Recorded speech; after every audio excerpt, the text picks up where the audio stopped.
May ilam ako. Naiwan pa sa lugar ang ilang gamit May ilam. na ang mga ipang Ha? pasalubong pa sana ng mga pasahero. Nang mapadala sa pinangyarihan ng Eh? presidente, nandito ang isang parit na nakita niya. Kaya pinabuti niya unang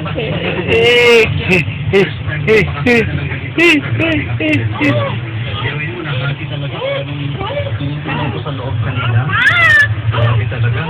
Bukod sa mga pasaherong nasawi at lubhang nasugatan sa kanya, pangamba ng mga residente ngayon ang disgrasyang maaari pa rin mangyari hanggat hindi pa naiaalis ang sinipalan ng umusyan. Ilang metro lang mula sa puno ng akasya, isang bahay ng ng masagasaan. Nag-wingcam yung mga taga rito na dapat sana matanggalan dito sa para hindi sila makapang. Napagod na.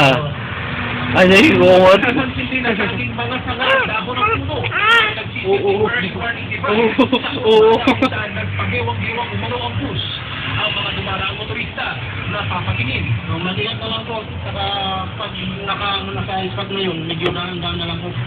Sa ibang bahagi ng mga Marcos Highway, normal pa rin ang biyahe. Pagod na si baby at ina. Sa iya siya, titag talaga.